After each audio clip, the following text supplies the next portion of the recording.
Duniya Vijay sir ನಿಮ್ಗೊಂದು ಮಾತು ಹೇಳಿರ್ತಾರೆ, ಈ ಫಿಲಿಮ್ ಆದ್ಮೇಲೆ ನಿನ್ನ ಹೆಸರೇ ಬದಲಾಗುತ್ತೆ ಅಂತ. ಅದ್ರ ಬಗ್ಗೆ ಏನ್ ಹೇಳ್ತೀರಾ? ಏನಾಯಿತು, ನಾನು ಇಂಡಸ್ಟ್ರಿಗೆ ಬಂದಾಗ ಈಗ ರಕ್ಷಿತ್ ಶೆಟ್ಟಿ, ಇವರು ರಿಷಬ್ ಶೆಟ್ಟಿ, ರಾಜ್ಬೀರ್ ಶೆಟ್ಟಿ, ಪ್ರಮೋದ್ ಶೆಟ್ಟಿ ಅಂತ ಹೇಳ್ಬಿಟ್ಟು ಶೆಟ್ಟಿ ಅಂತ ಹೇಳ್ಬಿಟ್ಟು ಅವಾಗ ಏನೋ ಒಂದು ಸ್ವಲ್ಪ ಅಂದರೆ ಶೆಟ್ಟಿಗಳೇ ಇದಾಗ್ತಿದ್ದಾರೆ, ಶೆಟ್ಟಿಗಳೇ ಒಂದು ಟೀಮ್ ಮಾಡ್ಕೊಂಡಿದ್ದಾರೆ ಅಂತ ಹೇಳ್ಬಿಟ್ಟು ಏನೇನು ಹೂವಪೂಗಳೆಲ್ಲ ಬರ್ತಾ ಇತ್ತು. ಸೊ ನನ್ನ ಹೆಸರಲ್ಲಿ ಯಶ್ ಶೆಟ್ಟಿ ಅಂತ ಇತ್ತಾ, ಯಶವಂತ್ ಶೆಟ್ಟಿ ಅಂತ ಇತ್ತಾ.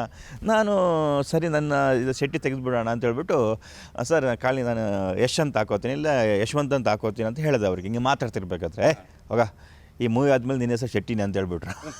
ಯಶವಂತ್ ಅಂತೂ ಕರೆಯಲ್ಲ, ಶೆಟ್ಟಿ ಅಂತಲೇ ಕರೆಯೋದು ಹೋಗ ಅಂತ ಹೇಳ್ಬಿಟ್ರು. ಅದಲ್ಲೇ ಹಂಗೆ ಆಗ್ಬಿಡ್ತದೆ. ಈಗೆಲ್ಲ ಇದುವರೆಗೂ ಸತ್ಯ ಆಗಿದೆ. ಎಲ್ಲ ಕಡೆ ಹೋದಾಗ ಶೆಟ್ಟಿ ಸರ್ ಅಂತ ಕರೀತಾರೆ ಎಲ್ಲರೂ, ಟೆಕ್ನಿಷಿಯನ್ಸ್ ಆಗಿರ್ಬೋದು, ಪ್ರೊಡಕ್ಷನ್ ಅವ್ರ ಆಗಿರ್ಬೋದು. ಅದು ರಿಜಿಸ್ಟರ್ ಆಗಿಬಿಟ್ಟಿದೆ.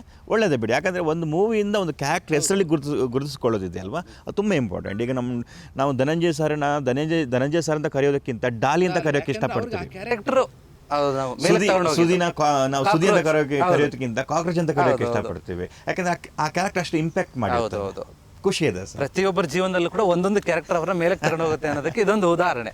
ಅದು ನಿಮ್ಮ ಜೀವನದಲ್ಲಿ ಕೂಡ ಹಾಕಿ. ಖಂಡಿತ.